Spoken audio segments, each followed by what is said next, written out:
정읍시가 500억 원을 들여 복합체육관 건립을 추진하고 있습니다. 그렇지만 시의회 상임위원회에서 심도 있는 검토가 필요하다며 제동을 건 사실이 뒤늦게 알려졌습니다. 새만금 시민생태조사단은 새만금 수질오염이 심각한 수준이라며 새만금호 회수량 확대를 촉구했습니다. 수심 5에서 6m 아래의 용존산소는 평균 이하인 것으로 파악됐습니다. 전북도 선거관리위원회는 추석 연휴를 앞두고 정치인의 금품 제공에 대한 단속 등 예방 활동을 벌입니다. 선관위는 기부와 매수 행위에 대해서는 단속 인력을 동원해 대처할 계획입니다. 고창 등 4개 시군이 농림축산식품부 주관 2024년도 축산 악취 개선 사업에 선정됐습니다. 전북도는 정읍과 남원, 군산, 고창 지역이 지원 사업 대상으로 선정돼 47억 원을 확보했다고 밝혔습니다.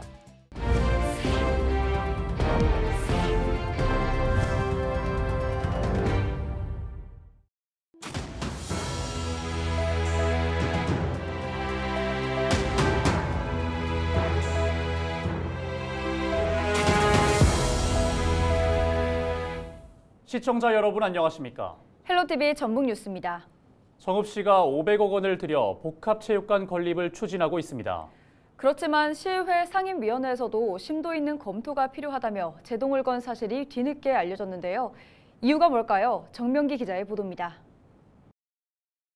아파트 단지와 주택이 밀집한 정읍시 수성동의 한 나지막한 산. 이 일대 2만 5천여 제곱미터, 축구장 3개가 넘는 넓이의 복합체육관이 지어질 예정 부지입니다.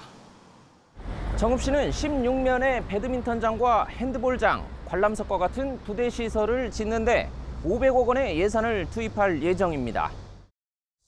부담 비율은 정부가 27%, 전라북도가 5%, 정읍시가 68%에 가까운 339억 원입니다.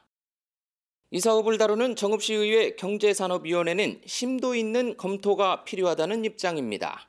정말로 우리 정읍 시민들한테 필요하고 재원 확보도 가능하고 국비 확보도 가능하고 500억이 됐든 뭐 700억이 됐든 용역이 어느 정도 다 와서 우리들한테 이해가 가게 해주셔야지.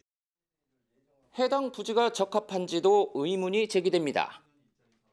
종합경기장과 같은 정읍의 대표적 체육시설이 몰려있는 정읍 체육공원 쪽에 집적화하는 것이 낫다는 겁니다. 실제 이 일대엔 수영장과 국민체력인증센터, 다목적 강당 등을 갖춘 체육 트레이닝 센터가 내년 준공을 앞두고 있습니다. 또 국제 규격의 축구장 2개와 16면의 테니스장도 지어질 예정입니다. 정읍 복합체육관을 짓기 위한 공유재산관리계획안은 지난 5월 상임위에서 보류돼 제동이 걸린 상황. 주차장 확보 등등 한다면 예산이 아주 천문학적으로 들어가고 해서 저희도 국비를 확보해서 반다비 체육관을 공설운동장 인근에 집적화해서 한다라면 좀 더 효율성이 좀 높고 시민들 접근성도 좋고. 정읍시는 우선 기존 시설로는 전국 규모의 스포츠 대회를 치르기 어려울 정도로 규모가 작고 시민들의 체육활동 장소도 부족하다는 입장입니다. 또 체육시설 집적화를 고려하지 않은 것은 아니지만 부지 확보에 어려움이 있다는 것. 국유지나 사유지가 하나도 없어 토지 매입이 어렵고 현 사업 예정 부지는 50% 가까이 매입했다고 밝혔습니다. 또 사업 예정지 인근의 옹벽에 대한 안전성 문제나 주변 상권 등도 감안해 계획했다는 것. 이런 가운데 시의회 민주당에서는 일부 무소속 의원들이 문제 삼고 있다며 대의적 판단을 촉구하는 입장문을 내 논란이 가열되고 있습니다. 헬로티비 뉴스 정명규입니다. 새만금 시민생태조사단은 새만금 수질오염이 심각한 수준이라며 새만금호 해수량 확대를 촉구했습니다. 새만금 시민생태조사단은 지난달 14일 새만금호 만경 동진수역 11곳에 수심별 용존산소와 염분을 측정했다고 7일 밝혔습니다. 조사 결과 만경 동진수역 표층수 수질은 양호했으나 수심 5, 6m 아래 용존산소는 평균 1리터당 3.5mg 이하인 것으로 파악됐습니다. 조사단 관계자는 무산소층인 용존산소 1리터당 1mg 수준의 수역도 상당수에 달한다며 해수량 확대가 시급하다고 말했습니다. 일반적으로 용존산소 1리터당 4-5mg 이하의 수생태계에서는 정상적인 생물 대부분이 자라지 못하고 폐사합니다. 전주시를 연고로 둔 국민의힘 정운천 의원이 7일 열린 국회 대정부 질문에서 새만금 사업 정상화를 촉구했습니다. 정 의원은 한덕수 국무총리를 상대로 국가 정책 사업인 새만금 사업이 잼버리와 연관돼 정쟁과 논쟁의 소재가 되어서는 안 된다고 말했습니다. 정 의원은 추경호 경제부총리를 대상으로 새만금 사회간접자본 사업의 내년도 정부 예산안이 6,600여억 원 중 22% 수준에 불과한 1,400여억 원만 반영됐다며 예산 정상화를 주문했습니다. 전북 민중행동이 새만금 기본계획 전면 재검토가 필요하다고 주장하고 나섰습니다. 전북 민중행동은 7일 오전 전북도청 앞에서 기자회견을 열고 지금 전북에 필요한 것은 새만금 예산 사수가 아니라 기본계획 전면 재검토라며 막무가내 개발이 생태계 참극을 불러왔다고 밝혔습니다. 그러면서 새만금 신공항에 1조 원에 가까운 사업비 투입은 군산 미군기지 확장에 이용될 수밖에 없다며 생태적 전환을 통한 전북 발전을 모색해야 한다고 덧붙였습니다.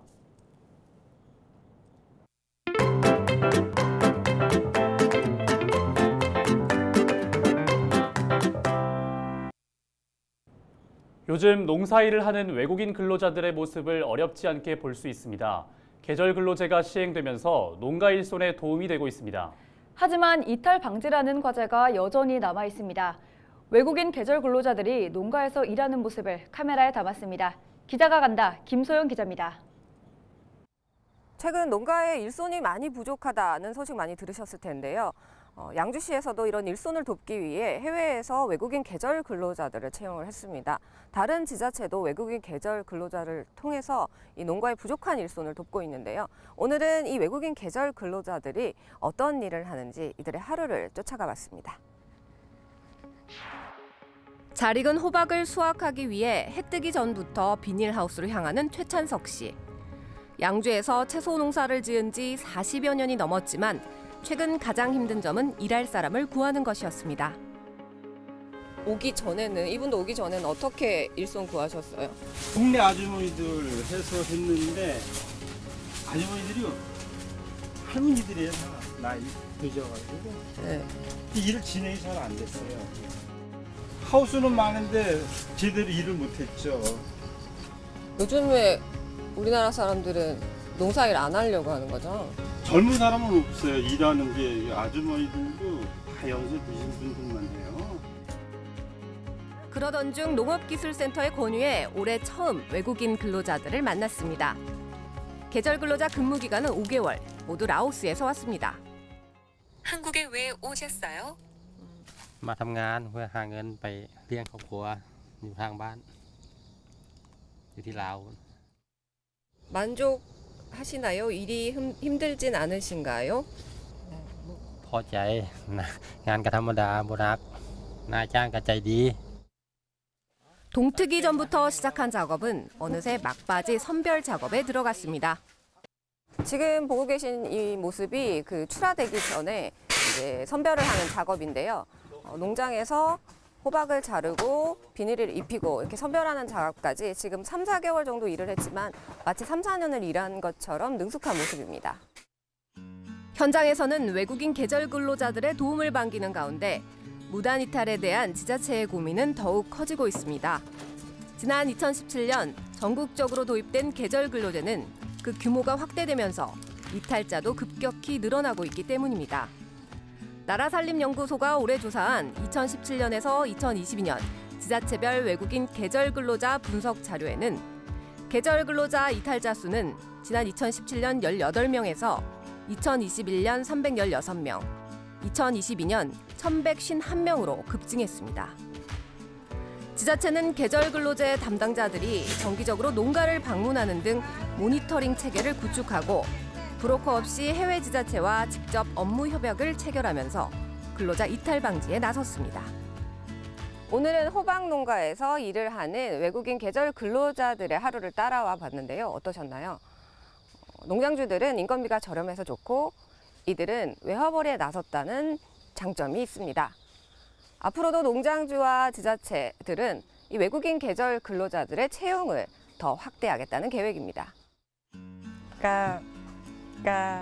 โอเคอยู่มาเฮ็ดเวียกน้ำหัวหน้าเพิ่นก็ใจดีเวียกก็บ่หนักบ่เบาก็พอสู้ไปได้กับลาวแล้วว่าถ้ามีโอกาสก็อยากมาอีกอยากกลับมาอีกหัวหน้าเพิ่นก็ดีเกาหลีเพิ่นก็ต้อนรับคนลาวเฮาดีเพิ่นก็ใจดี 기자가 간다 김소영입니다.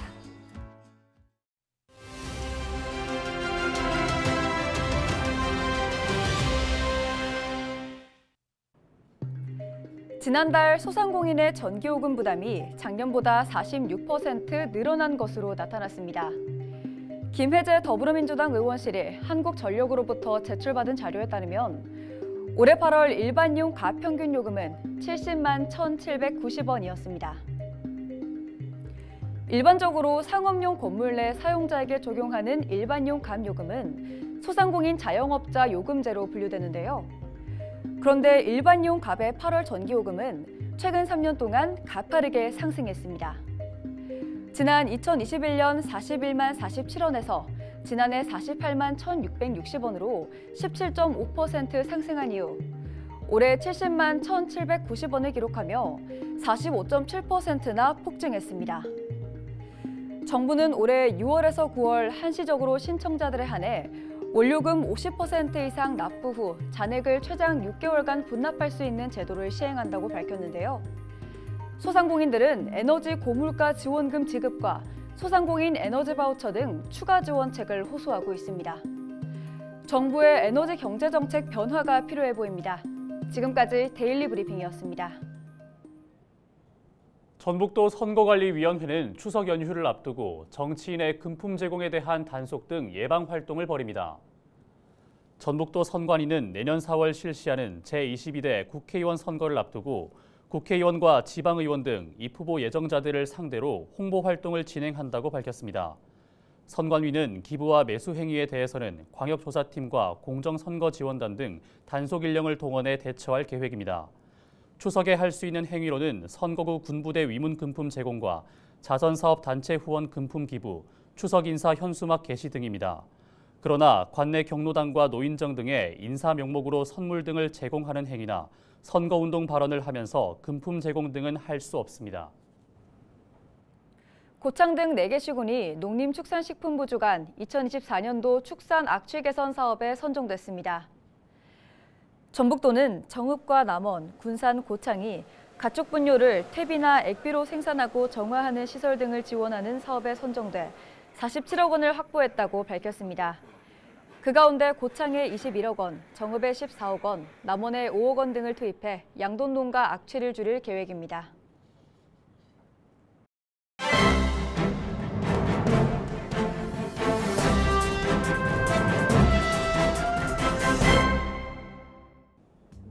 신문브리핑 전북도민일보 기사입니다. 새만금 세계 스카우트 잼버리 파행 사태 원인을 규명하기 위한 전북도에 대한 감사가 세밀하고 강도 높게 진행되는 모양새라고 합니다. 특히 감사원이 업무 추진비와 시간외 수당 등 근태 관리도 들춰볼 것으로 예상돼 향후 감사 결과에 따른 후폭풍이 거셀 것으로 우려되고 있다고 하는데요. 전북도에 따르면 이르면 다음 주쯤 감사원의 감사 자료 수집이 마무리될 예정이라고 합니다. 수집된 자료가 예상보다 방대한 것으로 알려졌으며 자료 정리 작업은 추석 명절 전 마칠 것으로 보인다고 합니다. 통상적으로 실지 감사가 한 달여 이상 진행된다는 점으로 미뤄볼 때 이르면 감사 결과 발표가 올해 안에 이뤄질 것으로 예상된다고 합니다. 다만 감사위원회 통과 등의 내부적인 검토가 길어질 경우 발표 시기는 예상했던 것보다 더욱 늦어질 수 있다고 도 관계자는 설명했다고 합니다. 지금까지 신문브리핑이었습니다.